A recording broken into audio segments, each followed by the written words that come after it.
Hello दोस्तों, good morning everyone's. तो फिर से आप सभी का स्वागत है मेरी यूट्यूब चैनल पर। तो हम एक नए सिरे से स्टार्ट करने के लिए जा रहे हैं 10वीं क्लास के साइंस। अब सिर्फ 10वीं के जो भी चैप्टर हैं, 16 चैप्टर हैं, उनको हमारा टारगेट रहेगा 2 महीने में पूरा कराना। ठीक है ना। आपके एग्जाम को देखते हुए आपके 2 महीने में अब आपके पास इतना टाइम नहीं है कि आप उनको ये सोच के छोड़ दो कि यार अब मैं बाद में तैयारी कर लूँगा। अब आपने सारा कुछ पढ़ रखा है। आई थिंक मैं यहाँ तक सोचता हूँ कि आप सभी ने सब कुछ पढ़ रखा होगा, और मैं उसका सिर्फ यहाँ पर रिवीजन कराने की कोशिश करूँगा आपका टाइम बचाने के लिए, क्योंकि टाइम बचाना बहुत ज़रूरी है। इस टाइम बहुत कम है, क्योंकि एग्ज़ाम जो है वो सर पे ही है, 2 महीने रह गए एग्ज़ाम के। तो अब आपको हम यहाँ पर ओनली रिवीजन कराएंगे, कुछ इंपॉर्टेंट क्वेश्चन बताएंगे, कुछ आपका रिवीजन चलेगा। तो आप इस सीरीज को, ये सीरीज चलेगी 2 महीने तक लगभग। ठीक है, मतलब मेरी कोशिश ये रहेगी कि इसको जल्दी जल्दी पूरा किया जाए, लेकिन आपके लिए बहुत जल्दी ही ये सीरीज स्टार्ट कर दिया। आज आप चालू कर देंगे। ठीक है, तो स्टार्ट करते हैं। और आपके दोस्त हैं जितने भी, उन्हें इस वीडियो को शेयर करो, क्योंकि हो सकता है कि उनको भी कहीं ना कहीं बेनिफिट हो जाए। बेनिफिट होना भी चाहिए, लाभ सबको मिलना चाहिए, कि ऑनलाइन का ज़माना है, डिजिटल ज़माने का फ़ायदा क्या है, ये तो फ़ायदा है ना। तो अब हम स्टार्ट कर रहे हैं। तो स्टार्ट करते हैं हमारे जो चैप्टर नंबर फर्स्ट है 10वीं क्लास का, एनसीईआरटी का। किसका? एनसीईआरटी का जो फर्स्ट चैप्टर है, और उसके बाद एनसीईआरटी का ही सिलेबस है, आरबीएससी का सिलेबस भी नहीं है। तो हम इसी से स्टार्ट करते हैं। हमारा फर्स्ट जो हमारा चैप्टर है उसका नाम है रासायनिक अभिक्रियाएं एवं समीकरण। इसमें आपके इस चैप्टर में आपको मतलब होंगे क्या क्या, वो देख लेते हैं। तो हम इसका बेसिक जो फंडा है वो देख लेते हैं, किस चैप्टर में क्या क्या होगा। पहले तो होंगे रासायनिक अभिक्रियाएं। ठीक है ना, ये होंगी रासायनिक अभिक्रियाएं, जो भी 5 रासायनिक अभिक्रियाएं हैं वो होंगी। फिर इसमें कुछ होगा संक्षारण, होगा एक संक्षारण। ठीक है, एक इसमें एक पॉइंट अलग से और है, वह है विकृत गंधिता।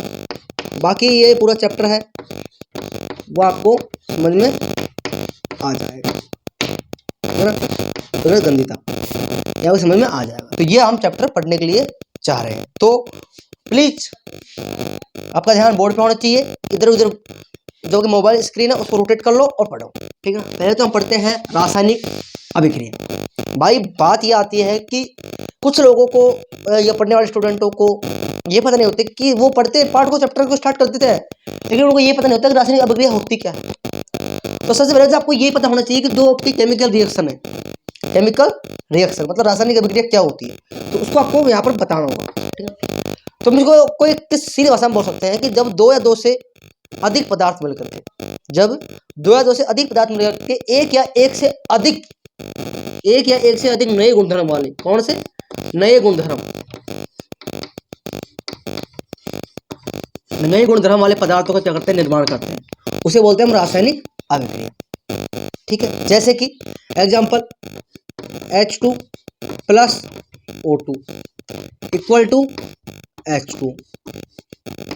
इसका नाम है हाइड्रोजन, इसका नाम है ऑक्सीजन। हाइड्रोजन और ऑक्सीजन ने जब मिला तो क्या बना आपको, वाटर। क्या बना? चल, राइट। तो इसमें क्या हुई है कि रासायनिक अभिक्रिया हुई है। हुई है नहीं हुई है कि भाई ये देखिए 2 या 2 से अधिक, मतलब एक ये रहा 2 या 2 से अधिक मैंने बोला है। जब कोई प्रोडक्ट मिलकर के ये मिलकर के एक नए प्रोडक्ट का निर्माण करते हैं, एक या एक से अधिक कर सकते हैं। अभी आपके मतलब चैप्टर जैसे जैसे आगे चलेगा वैसे वैसे आपको समझ में आ जाएगा। तो इसने क्या बनाया, जल बनाया, राइट। समझ में आ गया ना।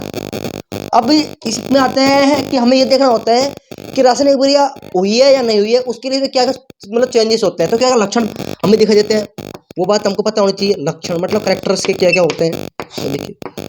तो सबसे पहले तो परिवर्तन क्या होता है, अवस्था परिवर्तन क्या होता है। नंबर 1 अवस्था मतलब स्टेट चेंज, अवस्था परिवर्तन। नंबर 2 क्या होता है वो देख लेते हैं। नंबर 2 आपका जो होता है वो होता है रंग परिवर्तन। कौन सा रंग, मतलब कलर परिवर्तन हो जाता है, लाल से भूरा नीला कैसे हो सकता है। जैसे आपकी अभिक्रिया रहेगी वैसे ही इसका आपका कलर रहेगा, राइट। एक इसमें हल्की सी एक टर्म याद और रखना, तापमान में परिवर्तन हो जाता है। तापमान में परिवर्तन। अरे बात समझ में यहाँ तक, शायद मैं समझता हूँ समझ में आ रहा होगा। इतना अभी कोई मतलब ज़्यादा मैंने डिटेल की बात भी नहीं की है। अभी आपका चैप्टर चलता रहेगा, आपके सारी चीज़ें आपका डाउट हो जाए तो कमेंट बॉक्स आपके लिए ओपन है। उसमें आप डाल सकते हो, कोई भी डाउट है, एनी डाउट, ठीक है ना। तो ये बातें हो गई है। अब हमारे दैनिक जीवन में होने वाली कुछ रासायनिक अभिक्रियाएं हैं। अगर आपका क्वेश्चन ऐसे आता है, इंपॉर्टेंट क्वेश्चन है ये भी, क्योंकि आ सकता है, फर्स्ट क्वेश्चन यही बनता है चैप्टर कि हमारे दैनिक जीवन में होने वाली रासायनिक अभिक्रियाएं, तो वो कौन कौन सी है। आपका नंबर 1 रहेगा पाचन, डाइजेशन, ठीक है ना। ये रहेगा आपका श्वसन, रेस्पिरेशन, राइट, डाइजेशन एंड श्वसन, कोई दिक्कत। ये क्या रासायनिक प्रक्रिया। और एक आपका लोहे पर जंग लगना, जो आपके पाठ क्या आएगा, लास्ट में आएगा ये कि मतलब एक टॉपिक संचारण किसे कहते हैं, तो उसमें यहाँ पर लोहे का जिक्र होगा कि संचारण क्या है, तो बाकी बने रहिएगा, ठीक है ना। तो ये आपके क्या होते हैं, आपके दैनिक जीवन से परिवर्तन, मतलब संबंधित उदाहरण, एग्जाम्पल, राइट, इसको आप एग्जाम्पल लिख सकते हो। अब हम एक एक्सपेरिमेंट करते हैं, एक प्रयोग करते हैं, मौखिक करता हूँ। आपको यहाँ पर क्या जगह नहीं है थोड़ी, तो इसलिए बता नहीं पाऊंगा, मैं आपको मौखिक बताता रहूँ। एक हम क्या करते हैं, मैग्नीशियम टोकरा लेते हैं, Mg। देखिए भाई साहब, अगर आपको साइंस समझनी है तो मैं ये नहीं कह रहा था कि आप इस चैनल से पढ़ो, किसी चैनल से पढ़ो या कोई से मास्टर से पढ़ो, लेकिन हर चीज को बेसिक से पढ़ो। वो कहते हैं ना कि अधूरा ज्ञान कभी नहीं लेना चाहिए, क्योंकि अधूरा ज्ञान बहुत हानिकारक होता है। वो आपको मैं कभी जब टाइम मिलेगा जब बताऊंगा डिटेल में केवल कैसे होता है, लेकिन अभी हमारा तो टॉपिक है, उसको चल रहे। तो हम लेते हैं मैग्नीशियम टोकरा लेते हैं, क्या लेते हैं, मैग्नीशियम टोकरा लेते हैं, मतलब 3-4 मीटर का टोकरा लेते हैं। उसको हम क्या करते हैं, उसको रेगमाल से साफ करते हैं, साफ किया रेगमाल से, और रेगमाल से साफ करने के पश्चात उसको ऑक्सीजन, मतलब कि जो आपकी आग है उसके सामने नहीं, उसको कोई स्पिरिट लैंड हो सकता है, या वो बोलते हैं लालटेन, वो हो सकती है, उसमें उसको क्या करते हैं, जलाते हैं। जलाया, उसमें जो राख होगी, उस राख को हम एक मतलब वॉच ग्लास में इकट्ठा कर लेते हैं, मतलब हमने उसका क्या किया, दहन किया। दहन होता है ऑक्सीजन की उपस्थिति में। तो ये मैग्नीशियम और ये ऑक्सीजन जब ये जलता है तो बनती है MgO, जो राख बनती है ना, उसका नाम ये होता है। इसका नाम पता किसी को, पता है तो बताना कमेंट बॉक्स में, लेकिन मैं बता रहा हूँ मैग्नीशियम ऑक्साइड इसका नाम है। ये क्या है, मैग्नीशियम की राख है, ठीक है, राइट। यहाँ तक तो समझ में आया होगा, कोई दिक्कत नहीं होगी, क्योंकि अभी मैंने कोई ऐसी कोई बातें ही नहीं की जो आपकी समझ में नहीं आए, सबको समझ में आ जाती है, ऐसी बात भी नहीं है। अब हम अगर जो हमारा टॉपिक रहेगा वो रहेगा रासायनिक समीकरण, ठीक है, बात करते हैं।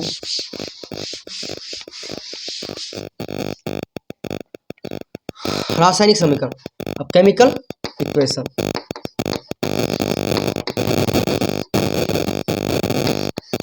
रासायनिक समीकरण,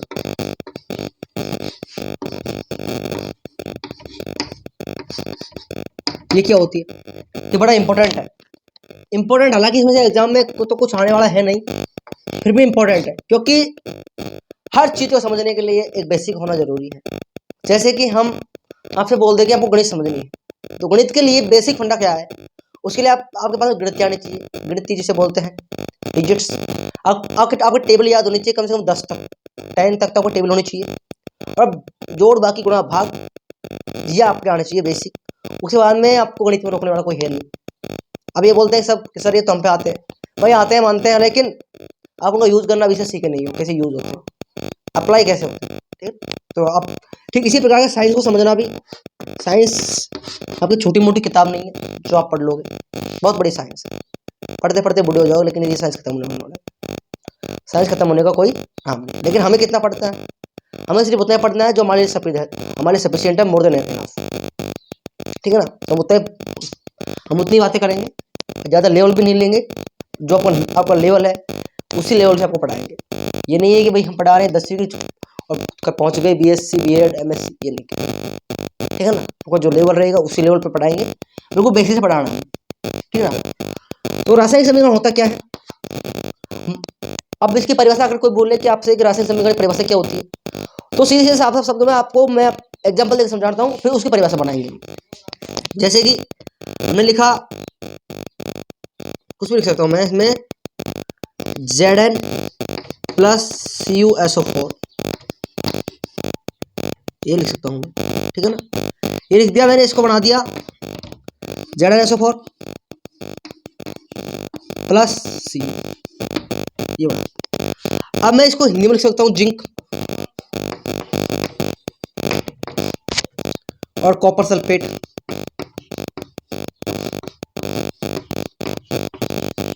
ठीक है, कॉपर सल्फेट, और ये हो जाएगा जिंक सल्फेट,